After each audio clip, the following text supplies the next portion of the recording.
Robotics का भविष्य पर निबंध। मानव सभ्यता सदियों से विकास के पथ पर अग्रसर रही है। कभी पहिए की खोज ने क्रांति लाई, तो कभी बिजली के आविष्कार ने अंधकार को मिटाया। आज हम एक और क्रांति की दहलीज पर खड़े हैं, रोबोटिक्स की क्रांति। ये केवल विज्ञान का विषय नहीं, बल्कि मानव जीवन के हर क्षेत्र में परिवर्तन का वाहक बन चुका है। भविष्य में रोबोटिक्स न केवल हमारी मदद करेगा, बल्कि हमारे साथ चलने वाला, सोचने वाला और निर्णय लेने वाला सहकर्मी भी होगा। रोबोटिक्स विज्ञान की वो शाखा है जो बुद्धिमान मशीनों या रोबोटों के निर्माण, संचालन और नियंत्रण से जुड़ी है। ये रोबोट मानव कार्यों की नकल करने, जटिल कार्यों को अंजाम देने और अपने वातावरण को समझने की क्षमता रखते हैं। आज के युग में कृत्रिम बुद्धिमत्ता, AI, मशीन लर्निंग और सेंसर तकनीक ने रोबोट्स को केवल मशीनी उपकरण नहीं, बल्कि सोचने समझने वाले सिस्टम बना दिया है। आज हम ऐसे रोबोट देख रहे हैं जो सर्जरी में डॉक्टरों की सहायता करते हैं, होटलों में ग्राहकों का स्वागत करते हैं और बच्चों को पढ़ाते हैं। जापान में ऐसे रोबोट तैयार किए गए हैं जो बुजुर्गों की भावनात्मक जरूरतों को भी समझते हैं और बातचीत करते हैं। भारत भी इस क्षेत्र में पीछे नहीं है। बेंगलुरु और हैदराबाद जैसे शहरों में स्टार्टअप्स रोबोट आधारित सेवाएं विकसित कर रहे हैं। घरेलू सफाई रोबोट, ग्राहक सेवा रोबोट और ड्रोन जैसे उपकरण अब आम होते जा रहे हैं। भविष्य में रोबोटिक्स का प्रभाव और भी व्यापक होगा। शिक्षा के क्षेत्र में वे बच्चों की सीखने की गति और रुचि के अनुसार पढ़ा सकेंगे।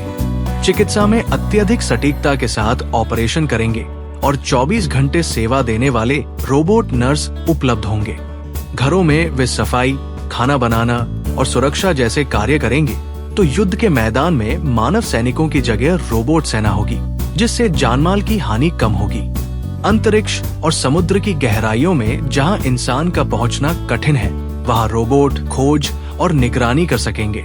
हालांकि इस उज्जवल भविष्य के साथ कई गंभीर चुनौतियां भी जुड़ी हैं। सबसे बड़ी चिंता यह है कि जैसे जैसे रोबोट मानव श्रमिकों का स्थान लेंगे, बेरोजगारी की समस्या गंभीर हो जाएगी। विशेषकर वे लोग जो कम कुशल हैं, उनके लिए आजीविका का संकट उत्पन्न हो जाएगा। इसके अलावा यदि कोई रोबोट कोई गलती करता है या किसी को नुकसान पहुंचाता है, तो जिम्मेदारी किसकी होगी? ये एक जटिल नैतिक और कानूनी प्रश्न है। साथ ही अगर लोग रोबोट्स के साथ अधिक समय बिताने लगे, तो मानवीय रिश्तों में भावनात्मक दूरी आ सकती है। और तकनीकी दृष्टि से देखा जाए तो यदि रोबोट्स को हैक कर लिया जाए, तो इससे गंभीर सुरक्षा संकट भी उत्पन्न हो सकता है। इन चुनौतियों का समाधान आसान नहीं, लेकिन असंभव भी नहीं है।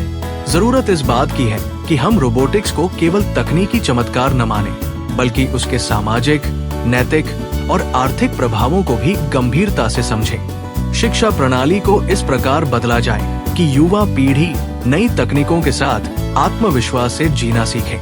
सरकारों को ऐसे कड़े कानून और नीतियां बनानी होंगी जो रोबोटिक्स के दुरुपयोग को रोक सके और इंसान को उसकी गरिमा से वंचित न करें।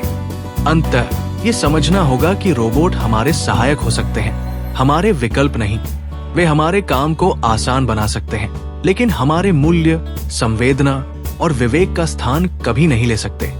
रोबोटिक्स का भविष्य केवल तभी उज्जवल होगा जब हम इसे सोच समझ कर अपनाएंगे और इसे एक उपकरण की तरह उपयोग करेंगे, न कि अपने जीवन का नियंत्रक बना देंगे।